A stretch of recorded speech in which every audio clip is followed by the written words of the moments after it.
All right, so in these four problems, you are given the zeros, you are given the degree of the polynomial, and you are given the end behavior, So you have to come up with the polynomial, and then you have to graph it. Okay, so first off, let's see.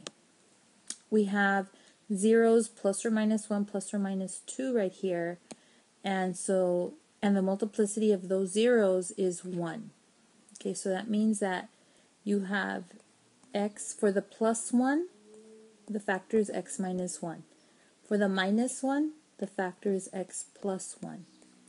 For the plus 2, the factor is x minus 2. And for the minus 2, the factor is x plus 1. Okay, so we're going to multiply it all out. Notice how it says degree 4. And if you count, you've got 1, 2, 3, 4 x's. That is degree 4.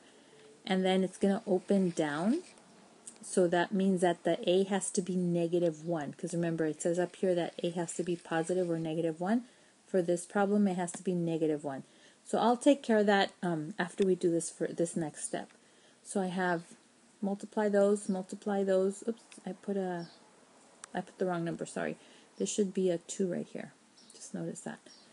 Okay, so the first pair gives you x squared. Plus x minus x is 0, and then minus 1. For the second pair, I get x squared, and then plus 2x minus 2x is 0, and then you do the last term, negative 4. Okay, and then I'm put the negative right there, because remember it says that it opens down, so there has to be a negative in front of the whole thing. So now I'm going to multiply these two together. So I have x to the 4th, I'm just using distributive property, minus 4x squared. Now I move on to the negative 1. Negative 1 times x squared is negative x squared. And then negative 1 times negative 4 is positive 4. I combine these two and I get x to the 4th minus 5x squared plus 4. So distribute the negative, and so now I'll call it, I'll name it f of x equals negative x to the 4th plus 5x squared minus 4. Now when it's in standard form like this, I could see the y-intercept. The y-intercept is 0, negative 4. Okay, so that's a point I'm going to plot on the graph. After, again, seeing it in standard form, I can tell you if it's even, odd, or neither. But because all the exponents are even this one, this is, remember, x to the 0, this tells me that this function is going to be even. Symmetric with respect to the y-axis. Okay, so let's go ahead and plot the points. So I know that the zeros are plus or minus 1, so I have here, here, here, here. I also know that the y-intercept is 0, negative 4, so it's going to go right here. Okay, so after that, it's coming in from the bottom, so the curve is going to look coming in from the bottom, and all the zeros have a multiplicity of 1. They're all odd, so that means that the graph is going to cross through. Now, when you plug this into Desmos, you'll see that,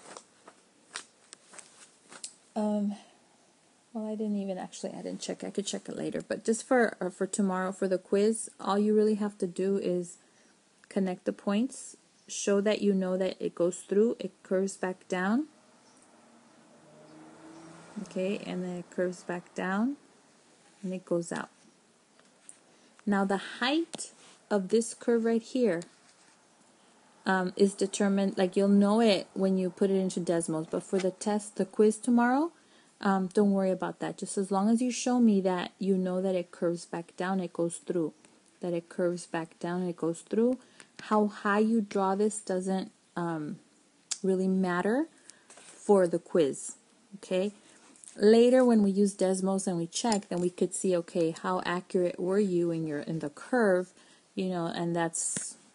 So for tomorrow it's not important, okay? So as long as you do this, what I showed you right here on the screen, that you should be fine. Number 2, Alright, so for number 2 we have a negative 1/2 with a multiplicity of 1. We have a 3 with a multiplicity of 2 and the degree is 3. Okay, so and then the end behavior is up on the left, down on the right. So that means that the A value is going to be negative. Okay, so let's go ahead and write our factors out. Since we know the end behavior determines, whether A is positive or negative right here. So this tells me that A is going to be negative because on the left side it's going up and on the right side it's coming down. So the graph is coming down from left to right. So A is negative. Okay, so the negative 1/2 factor is going to be x plus 1/2. And then multiplicity x minus 3, that's the second factor. Multiplicity of 2 means that I have an exponent 2 right there. So now I just have to do is multiply this out. So negative, I'll leave this for later. Let's multiply out x minus 3 squared. So remember the OOPS worksheet, right? This is not x squared plus 9. It's x squared minus 6x plus 9. So now I'm going to use distributive property to multiply this with this, and then with that, and then with that. So that's 9x. Then I move to the 1/2. So 1/2 give me a positive 1/2 x squared, and then a negative 3x, and then with a 9 halves plus 9 halves. Okay, so I combine like terms and I get x cubed minus negative 6 plus a half, negative 5.5. 9 minus 3 is 6, and then the 9 halves stays the same. Alright, so now I'm going to distribute the negative, and as I do that I'm going to change this to improper fraction.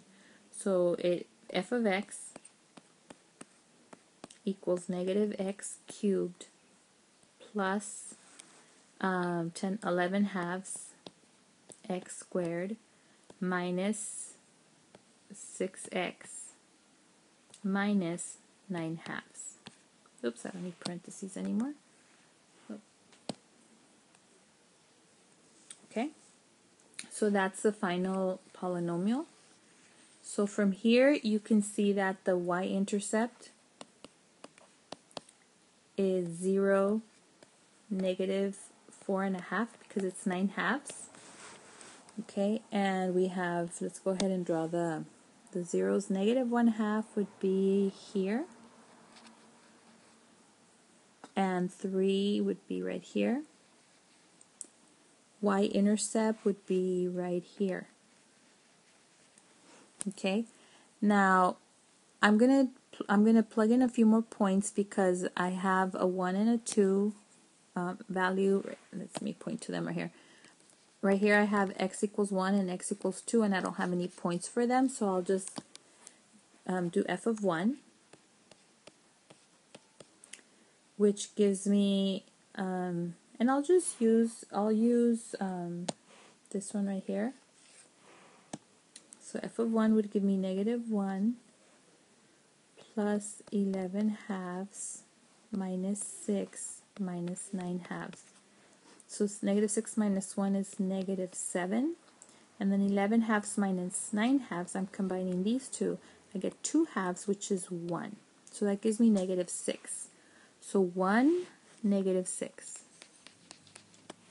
Okay? And then for 2, f of 2 would be, see if it's even worth doing that. No, that's fine. 1 point is enough. I mean, 2 would just tell me, I think I did it earlier and I got negative 2.5 or something. But if you don't get that right now, that's fine. These 4 points should be enough. So this tells me that on the left side I'm coming in from the top, right? Because of the end behavior, I'm coming in from the top on the left side. You go through the negative 1/2, through the y-intercept, down to 1, negative 6, and then it's going to go back up, right? At some point it's going to go back up, and then it's going to touch the 3, come back down. And that's all you have to do for the test. Again, there's no guarantee that this is the lowest point because I didn't use Desmos, I didn't use the Desmos app. So there could be a lower point either on the left of it or on the right of it. There could be. But for our purposes, for tomorrow, this is all you have to do.